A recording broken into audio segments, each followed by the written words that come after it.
would not, kung gano'n may pera pala. So, kulang na kulang ibigay ko na lang talaga sa iyong nangangailangan at wala nang mapuntahan. The thing is, you must not reduce the population into something like they are hopeless. And alam mo, itong mga nagbabatikos naman, there will always be a time for everything.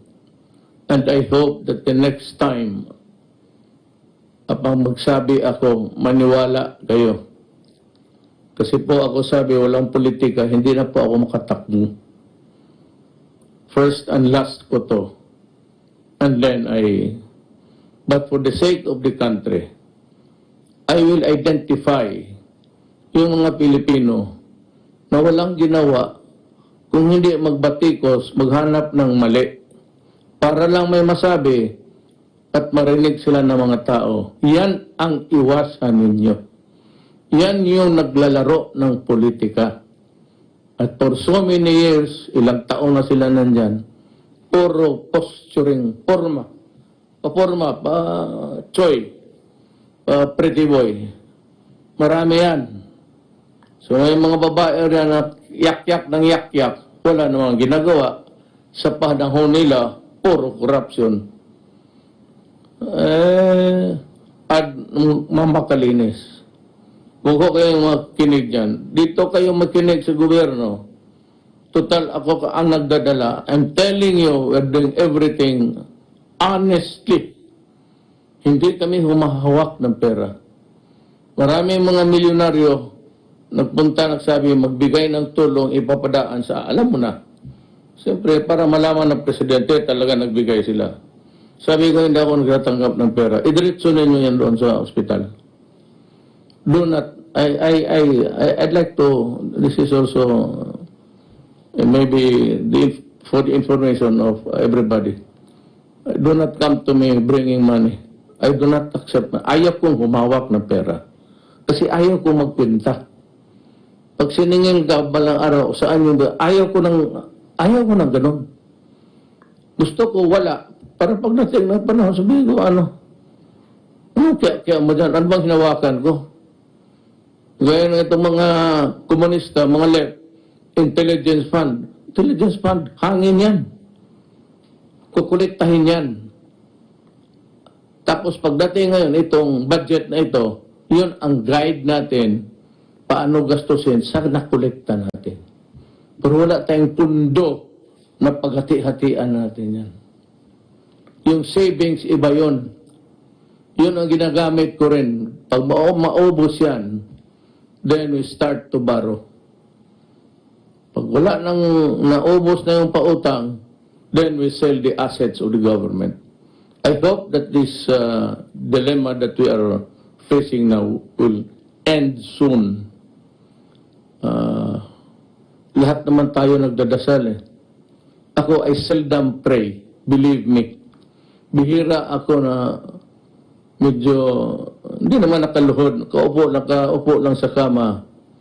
Tapos, calling the Almighty God to have mercy on His people for all mankind. Kasi ipit tayo. Wala na tayong ibang nasa kanto ka na Wala ka na ibang matawagan. Hindi mo matawagan kung mga eksperto hanggang ngayon. Nabubungo na kung paano nila gawin ang vaccine. But, sabi ang bakuna is about 2021.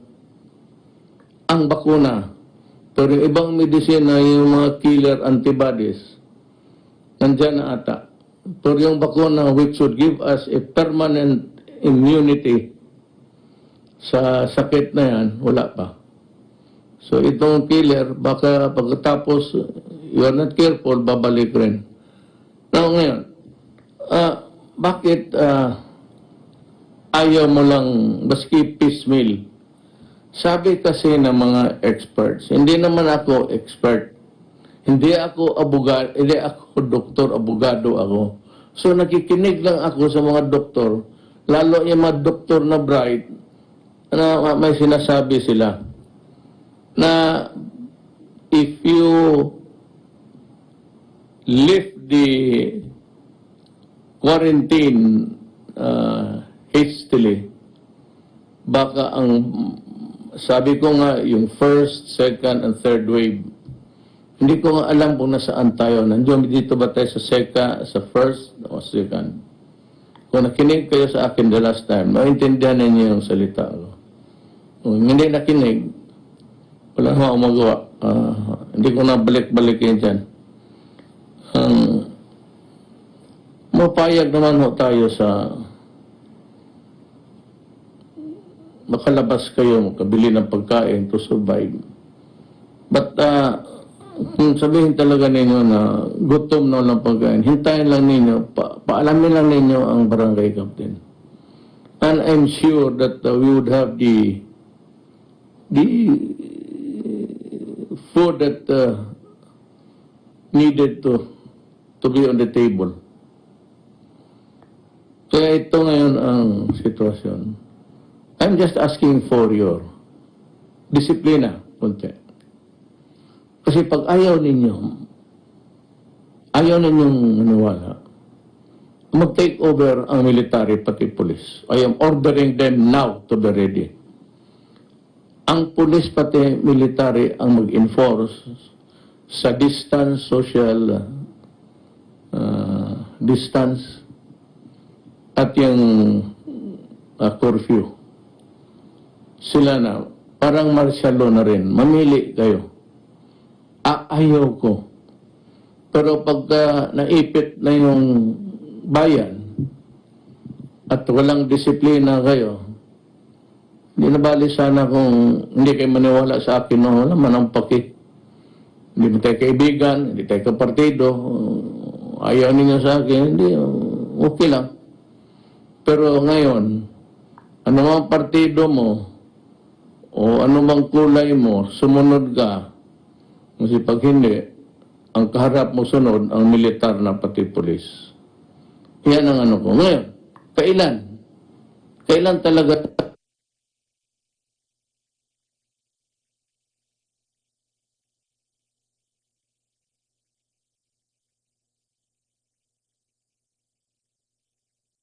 ngayon? Pero alam ko, even before the vaccine, which yung isang malaking Johnson & Johnson, sabi nila that almost a mile away, 2021. Yung iba naman nagsabi that kung matsambahan nila, baka matsambahan nila, may medical studies na sila, clinical studies. Kung yung binigyan nila ng 50 persons, lumusot lahat na may COVID, baka swertihin tayo. Swerte yan ng kumpanya, swerte ng tao sa mundo. Ngayon, ang ating total, kita mo ang ating total, it's 5,660. Ano na lang kaya kung hindi tayo nag-lockdown? Dikit-dikit kayo sa MRT, nakatindig, nakapatabi, mag-ubo. Ano na lang kaya yun sa mall? Ano na lang kaya ang mangyari kung yun sa palengke? May mga palengke dito, okay lang. Survival to, pati kakain. So people will have to go to the palengke to buy food. Isa-isa na lang, magsakripisyo ka ng isa, huwag naman kayo lahat lumabas. Magsakripisyo ka lang ng isang tao sa pamilya ninyo. It could be your husband. Pero yan na, pagka nagkasakit, at least isa lang. Isa magsabay kayo lahat, baski doon sa bahay, huwag kayong, lalo na kung may ubo, i-isolate mo na siya. Kung isa lang yung kwarto ninyo, di doon siya sa kanto. Maglagay kayo ng kumot dyan, ilatag mo dyan sa lugar niya para at least yung ubo niya. Dali naman yan. Yung ibo, ang panyo, lagyan mo ng alcohol, doon mo ibuga. Okay na siguro yan. Yung wala nang iba na kwarto ninyo muna, ili lang alcohol, mura. At least you can afford it. Sabi ko nga, kung ano lang, kamay-kamay lang, walang problema yan. Maglagay ka lang ng drum dyan, puno ng gasolina. Lagay mo lang yung kamay mo dyan. Patay na yung... But these are things which we think that we'll have to resort to. In extremis, yung wala na. Ngayon, ang maganda nito, kasi 5,660 cases, ang 435 naka-recover. Ang 362 patay. Yan lang sa Pilipinas. Ewan ko sa probinsya, I do not have maybe this is yung data dito is all over the Philippines. Kaya hindi ko masisi yung anak ko na pati ako. Akala ko nagbibiro. Nung una sabi ko, uwi ako. Tapos sabi, tumawag kay Bong, sabihin mo kay Mayor, kaya hindi ko siya papayagan mag-landing. Siyempre, kung puntahan mo yung tower, tapos sabihin, huwag mong palandalin niya, wala tayong magawa. Yung tower, hindi magbigay ng go signal for you to land.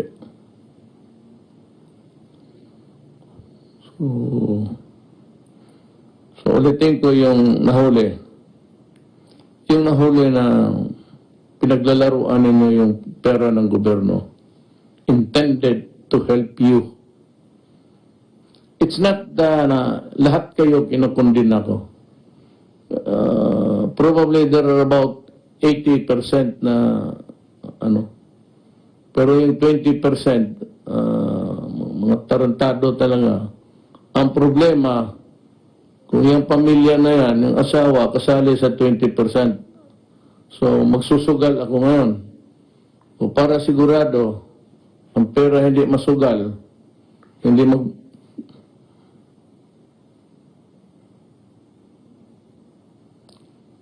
ibili ng alak, katarantaduhan. Yan,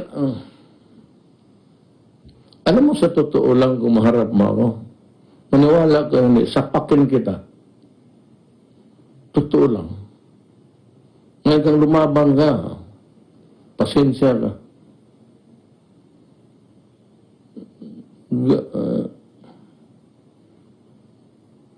Ganun talaga. Pag may ibigay ako na pera tapos na, pati yung mga pulis mahuli ko magpiat-piat dyan sa estasyon.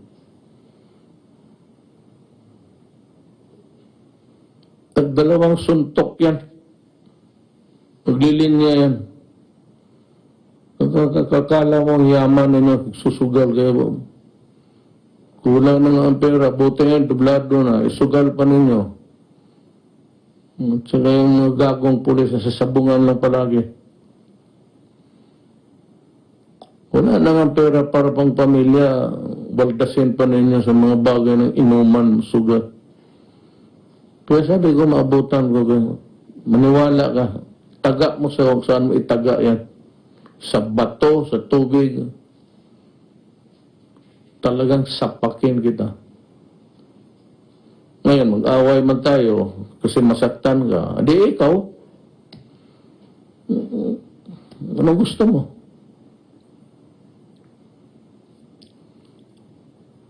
Huwag tayo magkaintindihan tayo. Hindi ako napagtapang-tapangan.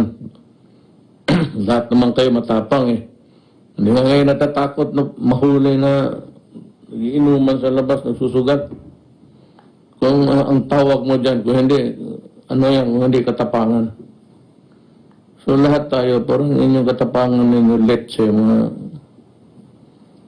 puro mo kayo ulol.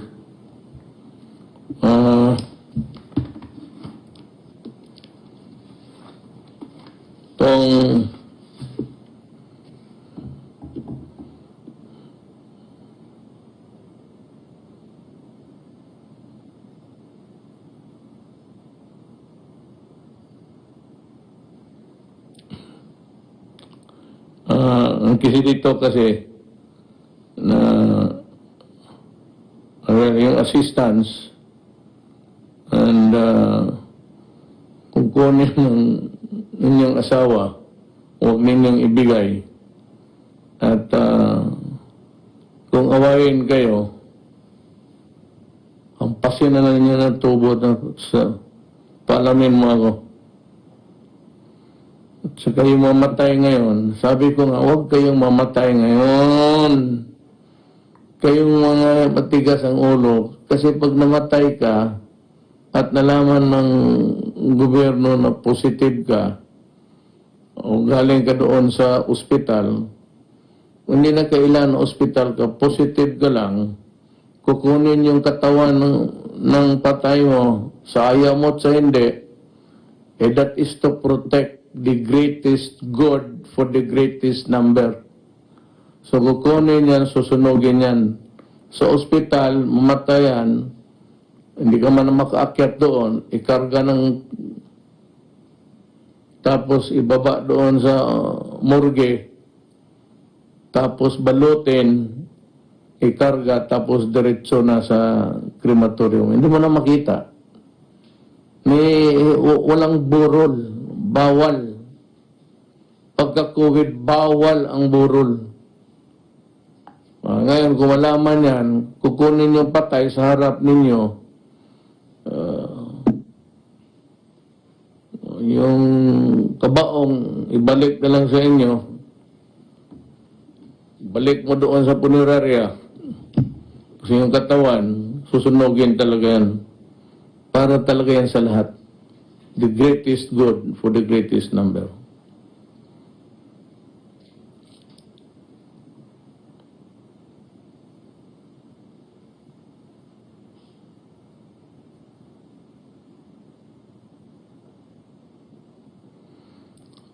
Gobyerno lahat, hindi kayo makapili ng crematorium.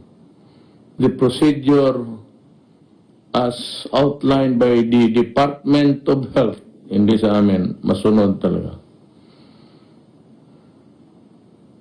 Ito namang may-ari ng crematorium,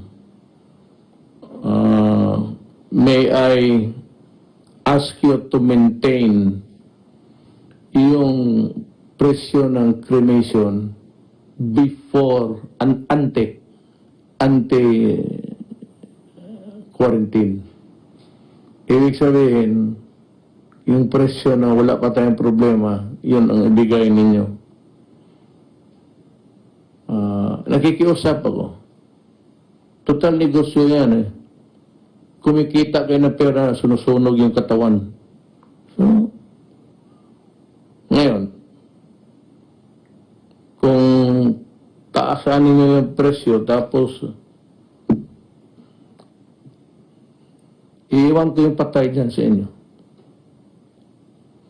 Sabi, sunog, magkano, ito. Tapos sabi ko, huwag niyong taasan ninyo. Tapos magsabi sila, tawag sa akin, Mayor, ayaman, ganito yung presyo nila. Sige, iiwan yung patay dyan. Iwan niya sa hagdanan nila. Bahala na sila niyan. Saka itong hospital, alam ko delikado. Alam ko in ordinary times talagang unreasonable. But I said we have a crisis and it's killing people. Ngayon, pag sa ospital, wala kayong kwarto na na segregated for COVID patients because doon sa ibang hospital sa ninyo gustong dalhin, mahirap yan. You better, pagka ganon, maghanap kayo ng kwarto dyan sa labas, ilagay ninyo yung pasyente doon. Or, bahala na kayo. It's up to you to maybe really yung hatiin mo yung isang ward, tapos sirahan mo at institute the measures to protect the people, including the health workers. 9 hospitals ang nagtanggi. Mahirap ito, maghanap ka pa ng Tagalog. There are 9 hospitals who refuse to accept patients. And therefore, we are calling, not after the COVID crisis, but I'll be asking today the Department of Health to start the investigation. And I'm sorry, but, there are rules to be followed. And when you begin to the rules, yan ang ganun tayo, kakaproblema tayo. Hospital kayo, you are the sanctuary of the sick. You do not choose the ailment of the patient you are accepting. It is not just simply not within your power. Morally, kaya maghanap kayo ng paraan kung how to deal with the problem because you are a hospital. But sabihin mo na papasukin mo, mahawala, that's a problem. You might want to start asking questions, build a tent there somewhere, doon muna ilagay, then you can determine, and I'm sure it will not be unreasonable. You're also trying to protect everybody in the hospital, including the sick patients. So I can understand. You can build a makeshift thing, plus tent or what, and you can do the investigation there. So at a distance. But whether or not it is really enough, that is your problem. You're a hospital. So kung hindi mo kaya maging hospital, sasarahan na lang kita. Why pretend to be a hospital when you are not a hospital? Because you cannot choose the patients that you have to attend to medically. I hope I have made myself very clear on this.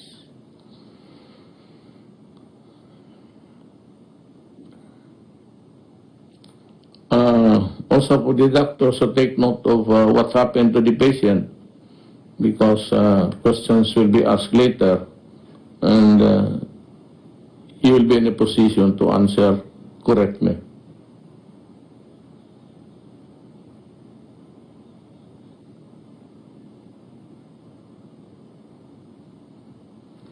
Yung tao na hinuli, you have to, I know that the police, military, and everybody else, for that matter, just want also to enforce the law. But kung yung tao naman nakita mo and you are satisfied with the explanation, kung nagdala ng carrot saan niya nakuha para pakain sa pamilya, sabihin mo saan siya nakatira. And kung hindi na wala namang sakit, for the police to ipasa na lang.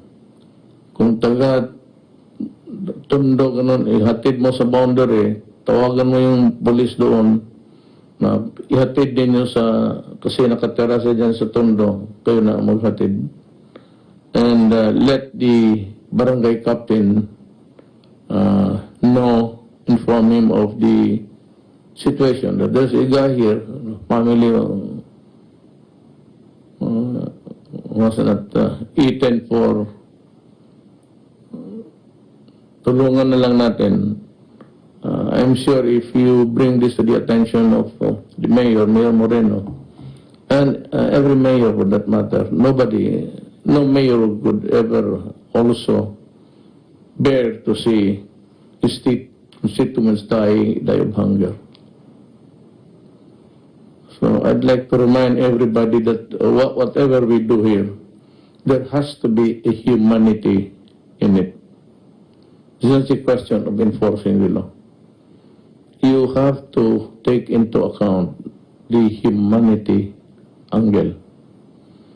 So, kaawa naman.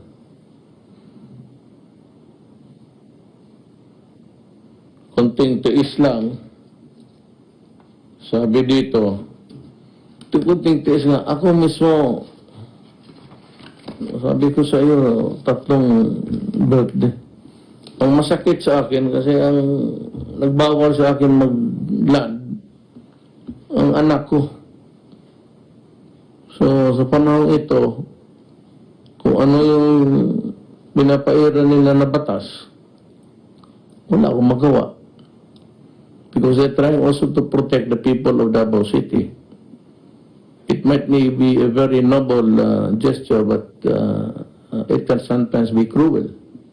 Because people from the outside cannot enter Davao. Maybe you are allowed to leave, but to enter, wala na, pati yung mga bus galing Bukidnon, North Davao, Del Sur, Occidental. A lot of those residents are may mga anak, nag-aaral. Ang problema, may lockdown. And you know, I have to admit it. This thing about sequestration or quarantine is a cruel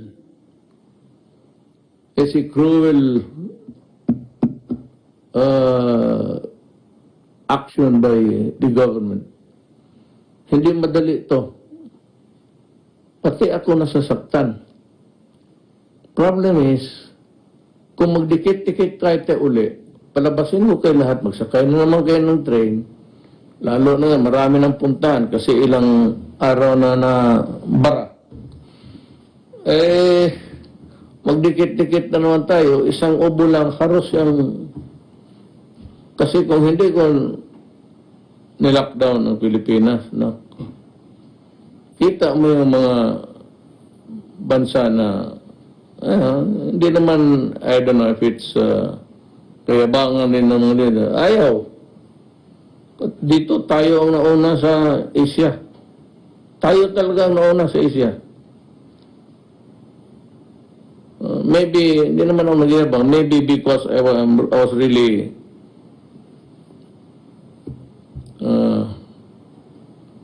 talagang kinumplete up yung pagka mayor ko para maalagaan ko kayo. Sorry, I'm not given to use the word president. Kaya sabi nga nila si Duterte hindi presidente. Tama, hindi ako presidente. Kung anong asta ko, mayor. Bunganga ako, mayor. Lahat ng galaw ko, mayor lang ako. Ngayon, kung may standard kung paano gagalaw ang presidente, wala pa akong nakita. Walang guideline, paano magdamit, paano maswerte na.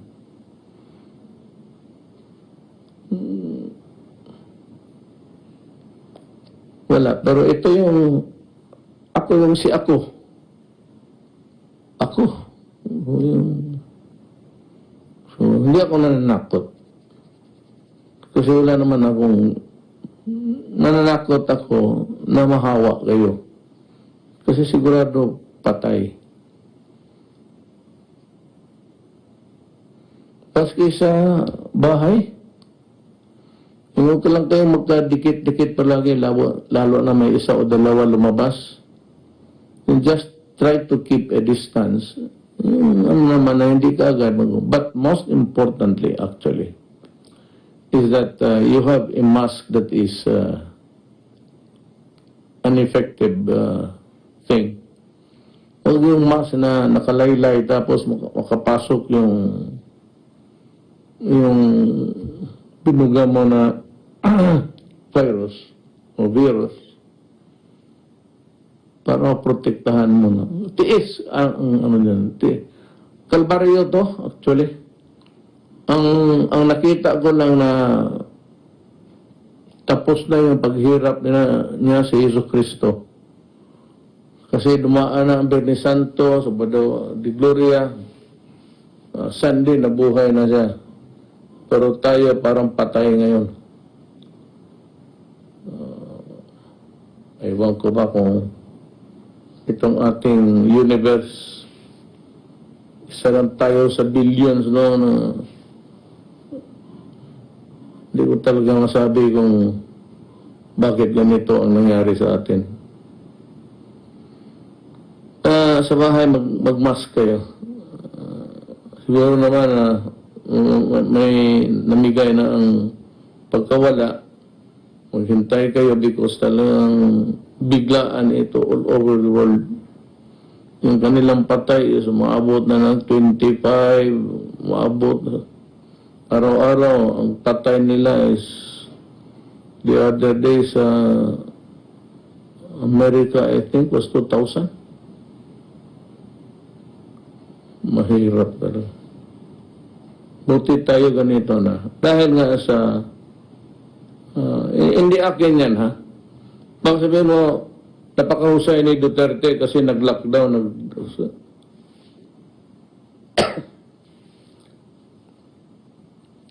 Ang may sabi niyan, yung mga doktor, hindi ako. Hindi akin itong social distancing. Itong distance rule. That's not mine. Hintay lang kayo. Sabi ko, pag nandyan na yan bukas, may mga ano na yung iba atat na rin yung gusto nila ilabas yung kanila antibodies na. Wala ng proseso, antibodies na. Yan, yung iba, usually magkuha ka kasi ng doon sa patay, kunan mo ng dugo niya, i-inject mo doon sa kabayo. Yung kabayo, kaya niya ng yun ang inject mo, dandahan sa kabayo rin. Huwag naman bigla, kasi magka-COVID talaga, biktima yan. Dahan-dahan lang, handang ma-immune. Pag marami ng antibodies yung kabayo, doon na kunin yung maraming, dumaan na yan ang kabayo. Gaya ng kagat ng ahas. Kaya sa Mindanao, maraming ahas. Pero hindi ko alam na karamihang kubra lumipat na dito. Kita mo nagdadaldal. Yan ang mga kubra. Walang ginawa kung hindi maghintay, magkagat. Just to be able to open hair of his mouth. Para sabihin, alam lahat. Tanga may mga tao dyan na sa Kongreso. Lahat. Na baski anong topic, may masasabi talaga. Oh, gano'n yan eh. Magdagdag. Kaya ayaw magpaiwan. Sabi ko, there will always be a time for reckoning. Dating ng election, sabihin ko sa inyo, kung sino yung tao na dapat pili. Pumili kayo ng baka may next COVID. Kikita mo naman kung sino-sino sila. Ano ang nagawa? Ito lang tanong ko. Dumaan naman kayo. Ano ang nagawa ninyo para sa bayan? Yan. Pag sinabi ninyo ako wala, okay wala, ay kayo. What have you done for the country except to talk and criticize and talk? Pilipino naman, nakikinig ka dyan sa babasa ka dyan sa mga Facebook. Tapos pagdating ng panahon ng kamatayan ito lahat, bagsak ka na. Then you look to government for support.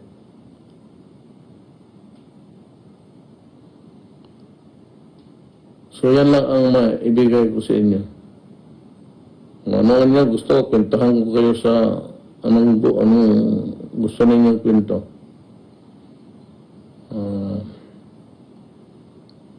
Walang, not in the last generation, even during the war. Sabi nila, matatanda. Ngayon lang talaga nila nagkaroon ng experience na ganito. Tako tayo sa bahay. Sabi nga na isang smart elect, paano natin malabanan yung COVID, Mayor, kung nagtatago tayo sa bahay? Correct ka. Yun ang misteryo ng COVID. Nakatago ka na at gusto mong mag-away.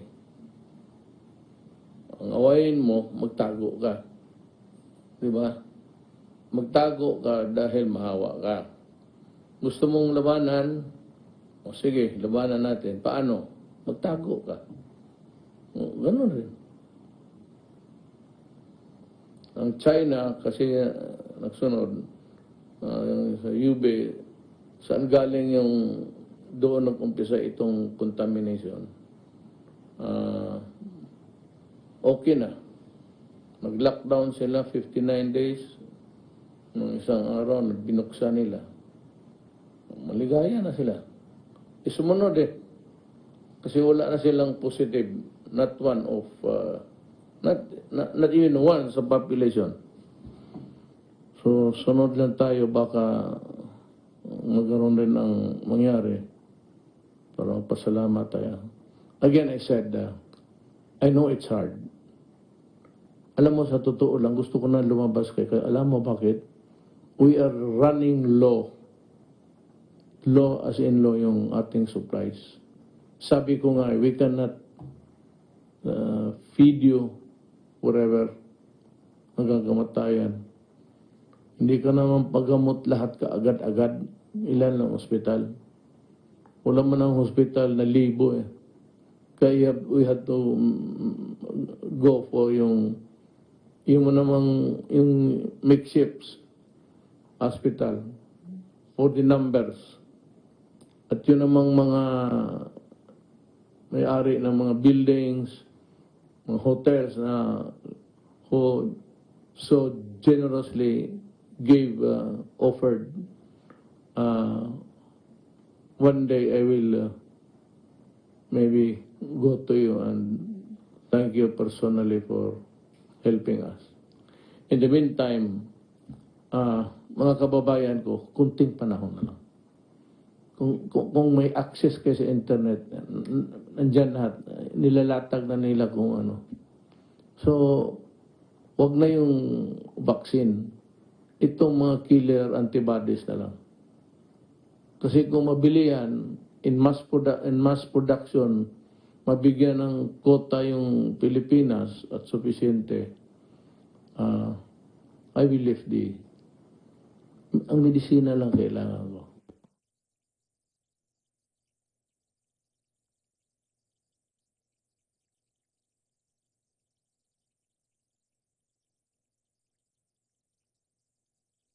Pinapatayan. Hindi dahil sa katawan natin, kundi dahil sa injection. Kunting panahon lang. Kunting tiis na lang talaga. Nakikiusap ako. And besides, we are running low sa supply. So we are negotiating again now. If we can have, we can borrow. Kasi yung may sabi mo na $500 million, part of that really is to control COVID. So, may mo talaga yan. Hindi mo pwede gastusin yan sa infrastructure. It's intended just for the human being. So, dadating rin yung panahon yan. In the fullness of God's time, the antibodies and the vaccines will come. Maraming salamat po.